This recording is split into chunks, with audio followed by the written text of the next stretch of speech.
The wind howled across the camp outside River Run, where war tents flapped like flags of fate. Robb Stark, king in the north, stood over a map, his brow furrowed, his fingers tracing the edges of the riverlands. Men called him the young wolf. But tonight, he felt nothing like a wolf. He felt like a boy burdened by ghosts. The war had changed him. The death of his father, Ned Stark, still haunted him like a shadow that never faded. The loss of Catelyn's trust, strained further by his marriage to Talisa, added another crack to the ice. And now, news of Balon Greyjoy's death reached his ears. The game was shifting again. But it wasn't the battles or politics that kept him awake this night. It was a letter, a dying whisper from his mother that clawed at his soul. Her voice echoed in his mind. He may be your half-brother, but he's got your father's blood, maybe more than you'll ever know. Jon Snow, the bastard of Winterfell, a black brother now, sworn to the Night's Watch, a man of honor. But more than that, he was the last tie Robb had to the Stark name that still felt pure. Every bannerman wanted a clear heir, someone to rally behind if Robb fell in battle. His own unborn child was not yet a promise, but Jon. Jon was a warrior, a Stark in all but name. He stared at the parchment again, a fresh will already inked but unsigned. He had scratched out Edmure's name, Roose Bolton's too. No one had earned his trust, except for one name that refused to fade from his thoughts. In his mind, he could still see Jon standing on the walls of Winterfell, snowflakes caught in his black curls, eyes steady like the North itself. They had fought together, trained together, bled together. If any man could carry the North after him, it was Jon. He called for Catelyn. She entered, her face tighter than usual. She had grown cold with him since Talisa. Still, she stood beside him when it mattered. "What is this?" she asked, reading the letter. Her hands trembled when she saw the name. "I'm naming Jon my heir," Robb said plainly. Her eyes narrowed. "He is sworn to the Night's Watch." "A bastard. You'd tear down your legacy for a Snow." "He's more a Stark than half the men who call me king," Robb snapped. "And the Watch may not last long. If the realm falls to madness, vows won't matter, but honor will." Catelyn stared hard. "You would defy law and tradition for him." "I would do what father would have done," he whispered. "Protect the North." Silence filled the tent. Then she nodded, only once. Not approval, but acceptance. That was enough. By nightfall, the document was sealed in wolf wax, stamped by Robb's own hand, and entrusted to Mage Mormont and Galbart Glover. Quiet, loyal, and true. They rode before sunrise, the parchment hidden like wildfire in the dark. Meanwhile, in Castle Black, Jon Snow knew nothing of the storm that was coming. Far away from battles and kings, he fought wildlings and watched the war. But that night, he dreamed of direwolves running through trees soaked in red leaves, of swords on fire, and snow falling on thrones of ice, and of a voice, Rabb's voice, calling his name from the flames. He woke with a gasp, his hand on Longclaw's hilt. The war in the south was about to end, but Jon Snow's true war was only just beginning. The sun barely touched the wall when the ravens arrived. Black wings against a grey sky, they circled. The towers of Castle Black like restless spirits. One bore a message unlike any other addressed, not to the Lord Commander or any Mester, but to Jon Snow himself. Samwell Tarly brought it with shaking hands, his face pale. "Jon, it's from the south. I think it's from Robb." Jon stared at the seal, the direwolf of House Stark, pressed deep into crimson wax. His heart pounded like war. Drums in his chest. Carefully, he broke the seal and read the letter, his breath catching after the first few lines. I name Jon Snow, my brother in truth and in honor, heir to the North and all its lands and titles. He stopped reading. What is it? Sam asked, eyes wide. What's wrong? Jon sat down slowly. Robb made me his heir. He's named me king in the North. If he dies, Sam's mouth dropped open. But you're a sworn brother of the Night's Watch. You can't be a king. You swore, I know what I swore, Jon cut in. But the words felt hollow in his throat. Oaths meant everything to a man. But the world was changing. South of the Wall, kings were dying, and monsters were rising from ancient tales, and in the North, the Stark line was all but gone. Still, he tried to laugh it off. He must have lost his mind. There are 100 lords more suited. But Sam knew him too well. You know why he chose you. Jon looked out over the frozen horizon. Because I'm the last one left who remembers what it means to fight for something real. The news spread fast in shadows and whispers. The crows at Castle Black murmured behind Jon's back. Some scoffed, a bastard king. Others watched him with newfound respect, or fear. 2 weeks later, another raven arrived. This time, the message brought no honor, just fire and blood. The Red Wedding, Robb Stark was dead. His mother too, slaughtered under Gestret at the Twins. The young wolf's army was torn to pieces, and House Frey had betrayed them all. Even the bannermen who once raised their swords for Stark now bent the knee to the Boltons, crowned as Wardens of the North by the Lannisters. When Jon heard it, he didn't speak for hours. He sat in silence while the snow fell thick around him. Sam finally broke it. You're the last Stark now. I'm not a Stark, Jon whispered. But it was a lie, and both of them knew it. That night, Jon climbed the wall alone. He stood at the top, staring into the haunted woods. Ghost sat beside him, silent as death. I never wanted any of this, Jon said aloud. I didn't want thrones or crowns. I just wanted to be a brother, a sword in the dark. But the wind answered him with another voice, a faint, bitter echo of Robb's words. He's more. A Starker than half the men who call me king. Behind him, Castle Black prepared for war with the wildlings. But in Jon's heart, a different war had begun, one between duty and blood. And deep below, in the crypts of Winterfell, the bones of dead kings stirred with the name of Jon Snow. The North was bleeding. After the Red Wedding, the Boltons took Winterfell, their flayed man-banners rising where direwolves once flew.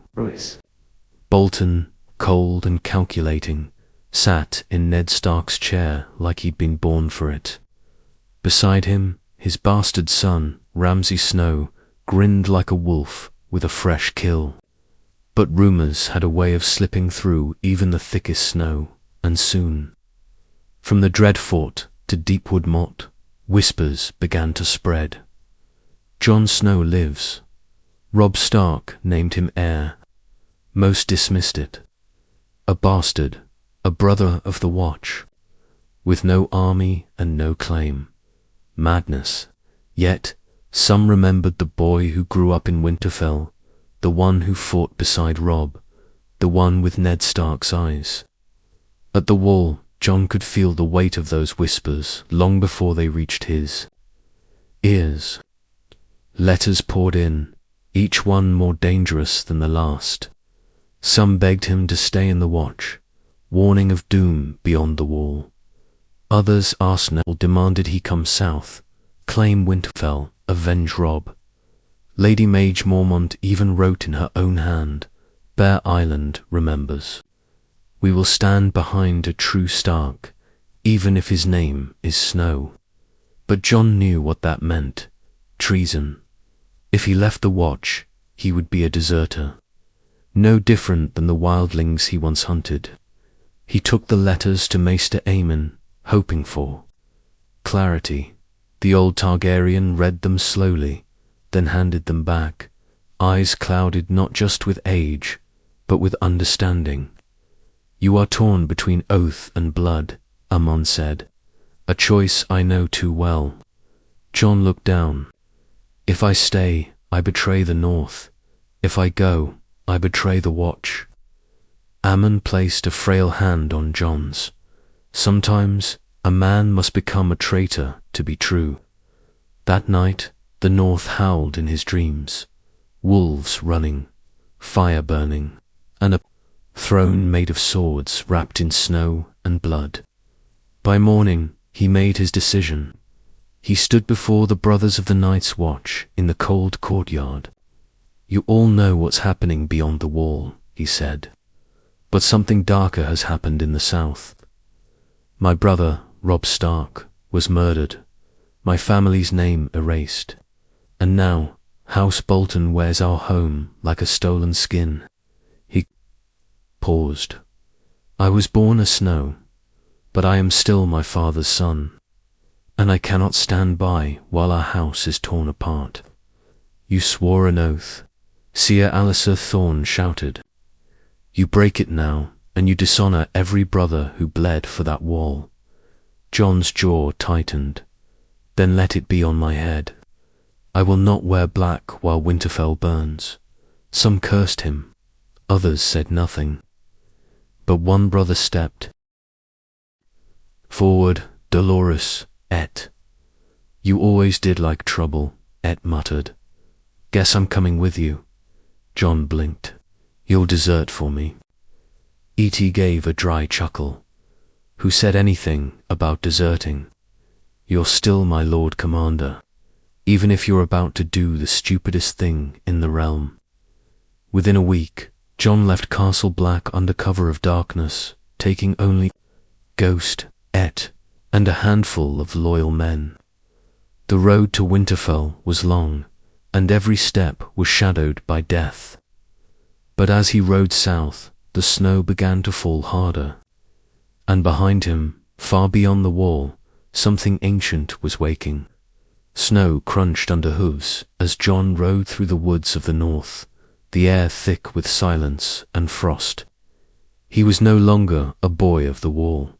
He rode like a soldier now, eyes sharp, hand never far from Longclaw's hilt.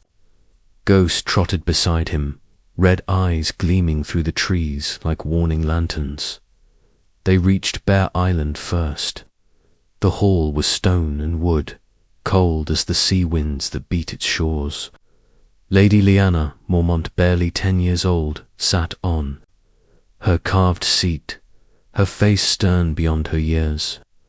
"You don't have a name fit for kings," she said plainly, "but I know a Stark when I see one." Jon bowed his head. "I didn't come for a crown, only to reclaim my home, to end what the Boltons have done." Lyanna glanced at her maester, then back at Jon.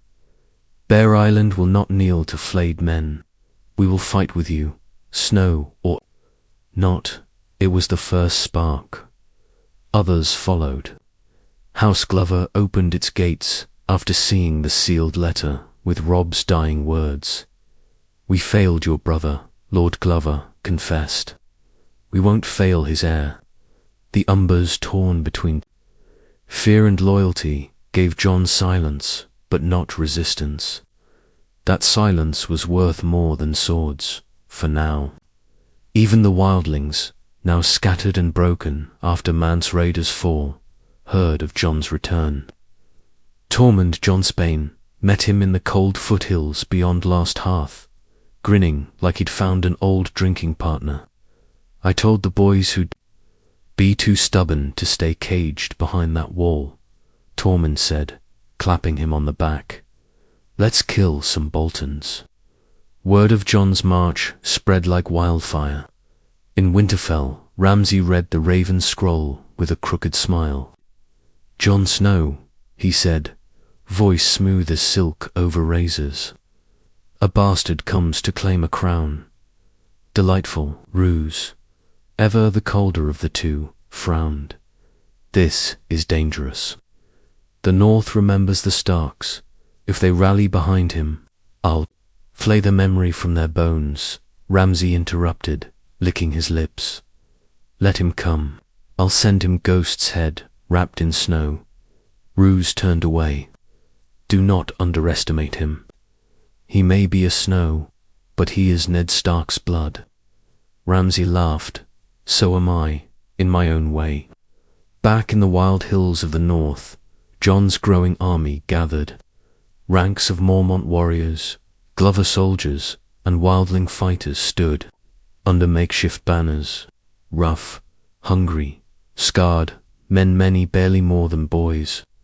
But they stood. He trained with them, ate with them, bled with them.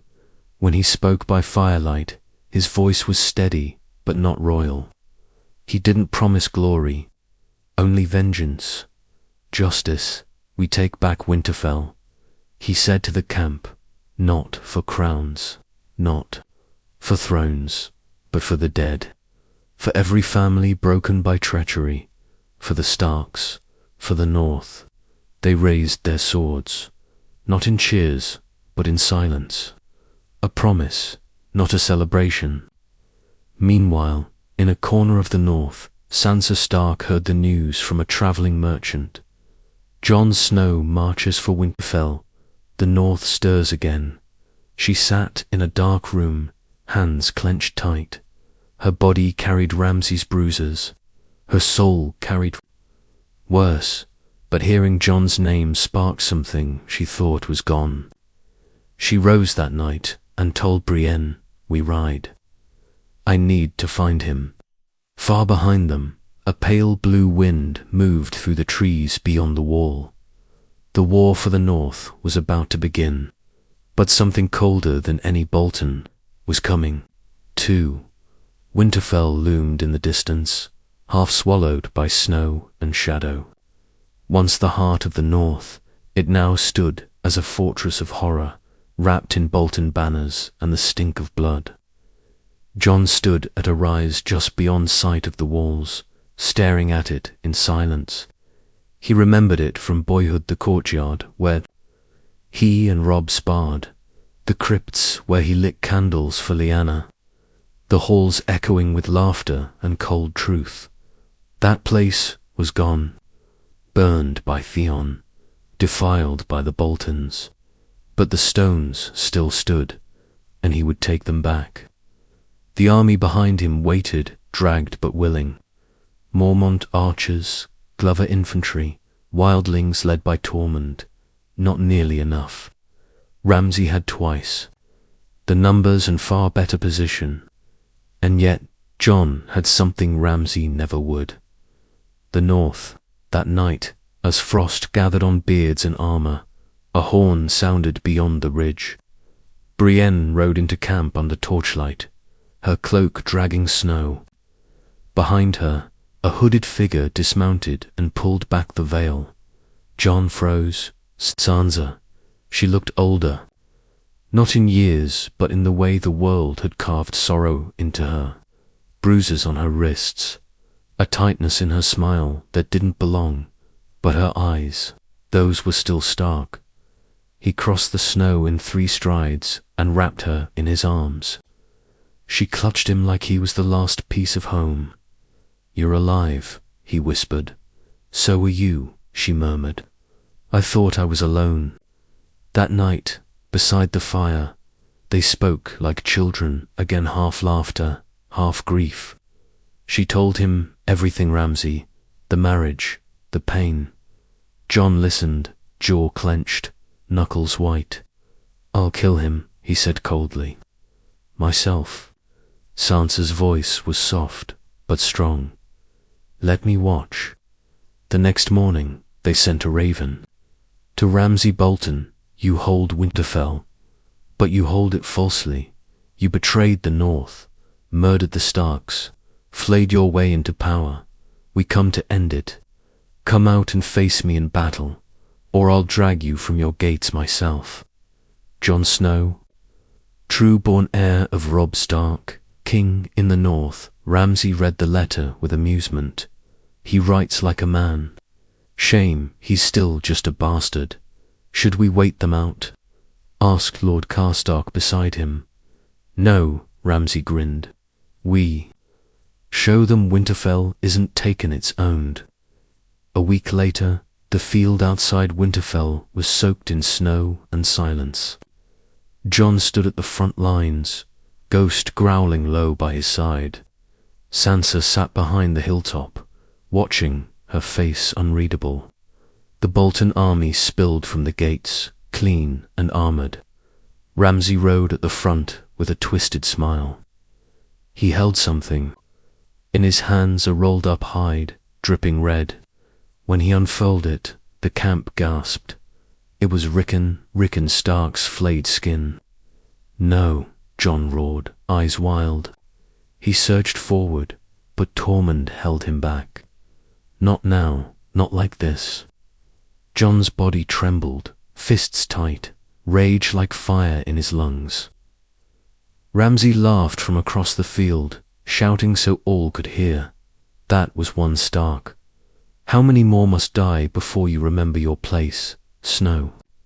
Jon raised Longclaw. The Battle of Winterfell began. It was chaos. Bolton archers rained death from the walls while their cavalry smashed into Jon's flank. Wildlings fought like demons, screaming vengeance. Mormont soldiers held the line, spears, breaking shields. Tormund wrestled a Bolton captain to the ground and snapped his neck like dry bark. Jon cut his way through the snow, killing without thought. Men screamed, fell, bled. Time blurred. Arrows whistled. Steel sang. And still, Jon pushed forward. He was halfway to Ramsay when a horn blasted through the blizzard. A new banner rose. From the eastern ridge, the Vale, Littlefingers, knights, thundered across the field, cutting through Bolton ranks like fire through dry wood. Sansa had called them in secret. She watched now from the hilltop as Ramsay's men broke in panic. Jon saw Ramsay retreat toward the gates. He gave chase. Inside Winterfell's courtyard, it ended. Ramsay raised his bow. Jon deflected the first. Arrow, the second, caught him in the shoulder. The third, Never-King Ghost, lunged, biting deep into Ramsay's leg, throwing him to the ground. Jon beat him with bare fists until blood splashed the stones. You killed Rickon, he growled. You killed my family. Ramsay spat blood. They were weak. Jon looked to Sansa standing at the gate. He stepped back. You decide, he told her. Later that night, the kennels of Winterfell echoed with screaming. The hounds hadn't eaten in days. The Boltons were gone, and in the great hall, under new banners of the direwolf, the North bent the knee once more. To Jon Snow, Winterfell was theirs again. Snow drifted through broken windows, mixing with the smell of blood and burnt wood. Yet for the first time in years, the old castle breathed life. Fires crackled in long-dead hearths. Children played in the courtyard where once only screams had echoed. Northern lords gathered in the great hall not as enemies, but brothers once. More, and at the center of it all stood Jon, snow-battered, scarred, uncertain. The North had declared him their king, not just in name, in voice, in fire, in loyalty. He had tried to protest, to say he was no king, no trueborn, no Stark, but Lady Mormont had silenced him with a voice sharper than any sword. My father died fighting for Robb Stark. I will not sit idle while his chosen heir sits unsure of his worth. You are Jon Snow, but you are also the king in the North, and I do not kneel twice. One by one, the other lords followed her lead, and so it was, But peace was fragile. Even in victory, Jon felt unease, like a storm still hung just over the horizon. He spent most days atop the battlements, staring northward, as if the wall might start crumbling before his eyes.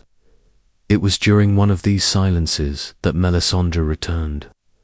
She arrived with blood in her eyes and whispers on her lips. "You wear a crown," she said to him that night by the fire, "but death still follows you."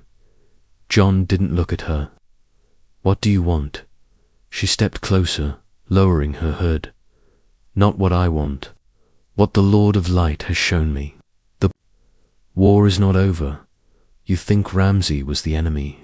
He was only a shadow. The true night is coming." He stared into the flames, remembering the White Walkers, the Night King's eyes, the cold that had pierced even the steel of his armor. "I know," he said quietly. Melisandre's gaze burned. "There is more, much more.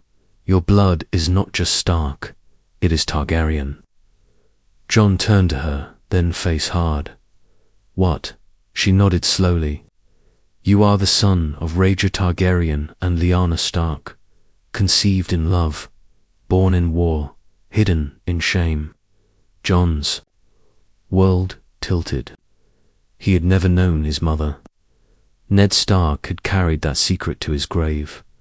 But now it made sense. The way Ned always looked at him with guilt. The way he refused to speak her name. "You lie. I saw it in the flames. And others will confirm it. Ask Samwell Tarly. He reads more truth than even your father could speak." Jon felt as if the walls of Winterfell were closing in on him. "You're saying I have Targaryen blood, that I have a claim to. What? The Iron Throne?" Melisandre smiled faintly. "Not a claim, the claim." Jon stood, pacing. "No, I'm not a dragon. I'm not a king of fire. I'm you." "Are fire and ice," she said. "And the long night comes for both." That night he couldn't sleep. He walked the empty halls, his thoughts louder than the wind. Sansa found him in the Godswood, where the red leaves danced like bleeding hands. "You look like a man with too many names," she said softly. He turned. "Would it matter to you if I wasn't your brother?" She stepped closer. "You're my family. You bled for our home. That's what matters." "But I might not be Jon Snow," he said, his voice cracking. "Not even a Stark. I might be Aegon Targaryen." Sansa flinched. "A name doesn't change who raised you, who fought beside me." Jon looked at her, the weight of crowns and names and bloodlines pressing down. "What if I have to choose between the North and something more? Then you choose what's right, like father would have done." He nodded, slowly, but inside something shifted. The North was no longer the only war he had to fight. Beyond the wall, death waited. But in the south, fire stirred, and dragons flew once more. The ravens were sent before the snow could thaw from the ramparts.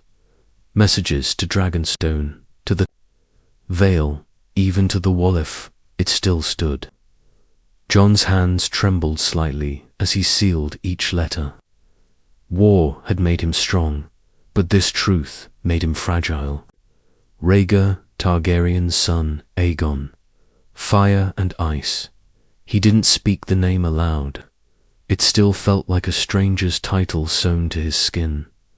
The North had named him king, but now he was more than that, and possibly less. Not a bastard, not a Stark, a dragon among wolves. He left Winterfell with a small party Davos ghost and a dozen trusted soldiers. Sansa remained behind to rule in his stead. The people followed her. She carried the Stark name without question. And though she never said it aloud, Jon saw it in her eyes when he hugged her goodbye. She feared what he was becoming. Southward they rode, past rivers turned to ice and villages half abandoned. The war had hollowed the land.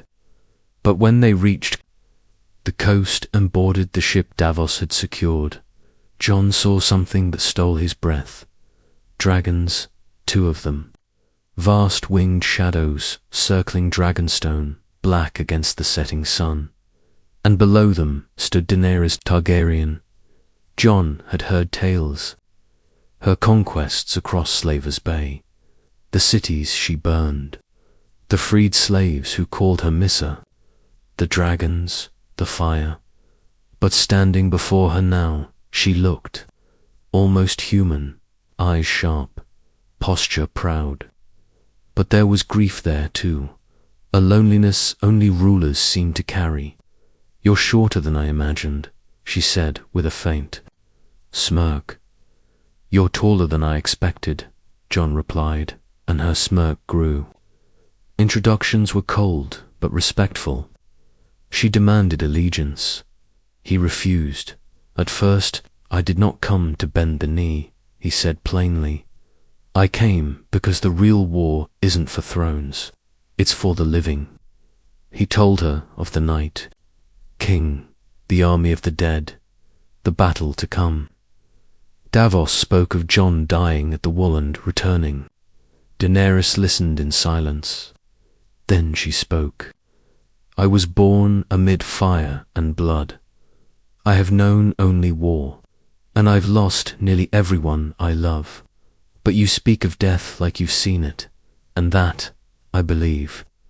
Still, she did not offer him her armies. Not yet. She needed proof.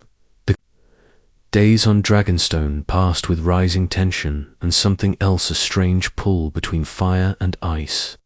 Jon found himself drawn to her. Not just her strength, but her sorrow. She ruled with power, but she ached with the burden of it. She listened to her people. She questioned her choices, and she smiled at him when no one else could. Then Samwell's raven arrived.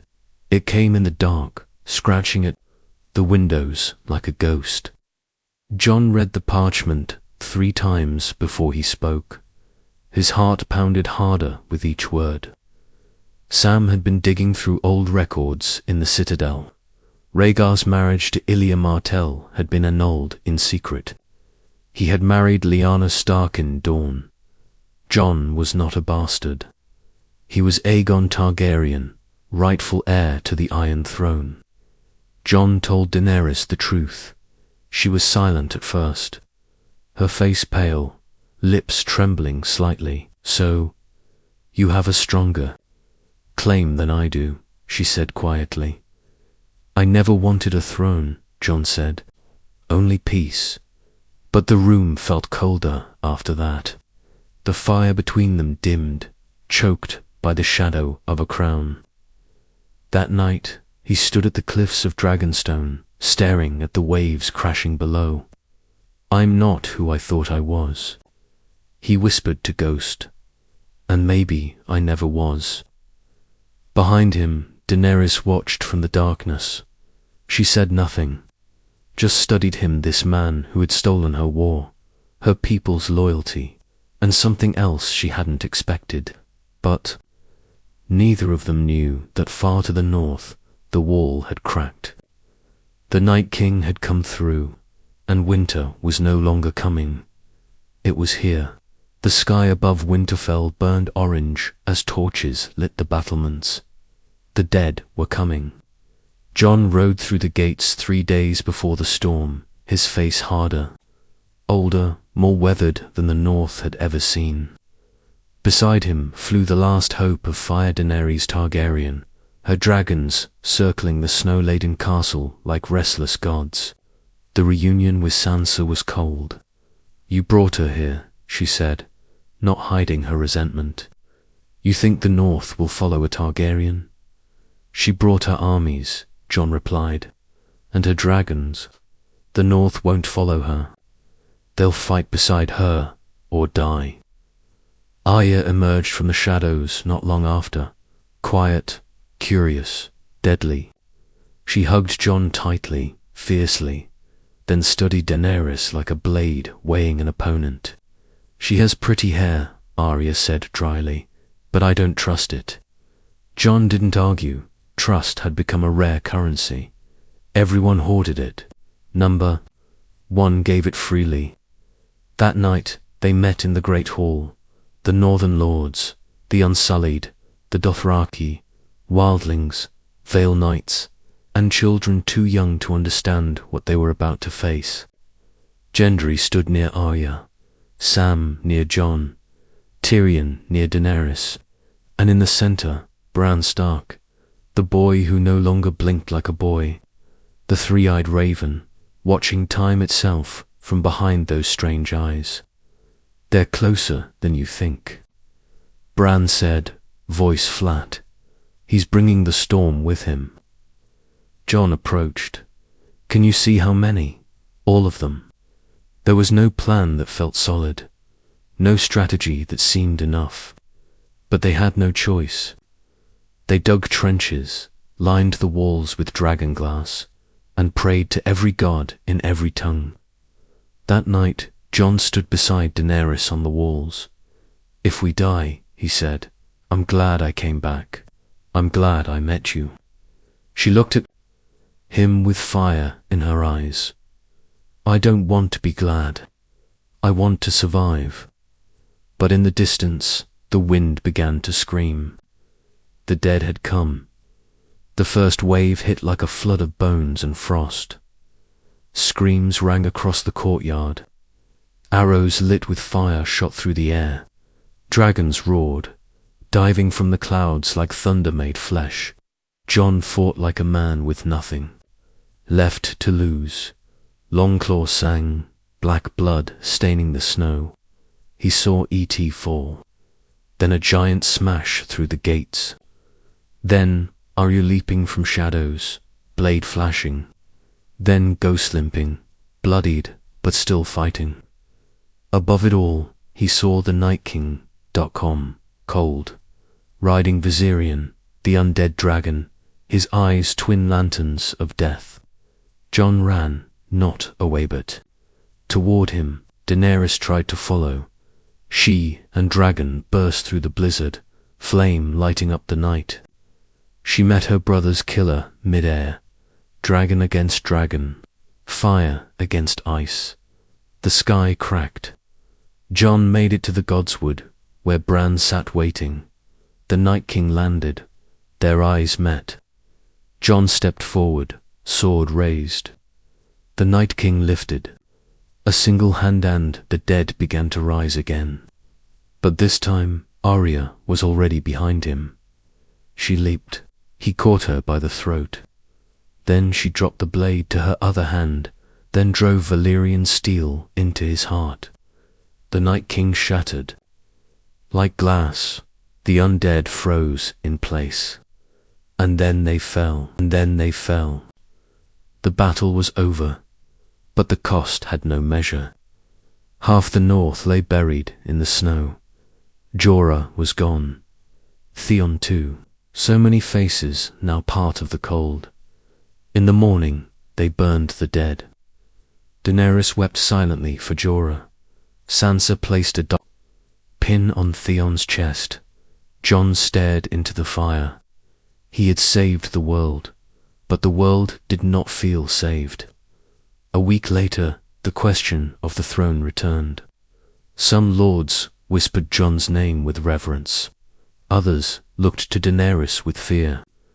Then Tyrion found Jon alone in the crypts. "You have the better claim," he said. "I don't want it. That's exactly why people trust you." Jon shook his head. "If I take the throne, I lose her. If I don't, she may burn the world." Tyrion looked at the statue of Ned Stark. Maybe he knew you'd have to choose between love and duty. Like he did. Jon's voice was a whisper. "What should I choose?" Tyrion didn't answer. He just walked away. That night, Jon visited Daenerys one last time. She stood before the throne in Winterfell, not yet claimed. Her eyes were wet with hope. "It's ours," she said. Together, Jon kissed her. Then he wept into her shoulder. "I'm sorry," he said, and plunged the dagger into her heart. She gasped once, then went still. Drogon found her minutes later. He roared, fire shaking the walls, but did not burn Jon. Instead, he took her body in his claws and flew east into the rising sun. Jon was arrested, exiled by compromise, sent back to the Wall, to a place that had no more purpose, no more war, just snow and ghosts. Years passed. He never took a crown, never built a castle, but he was remembered, not as a king, not as a Targaryen, but as the man who had saved them all and lost everything.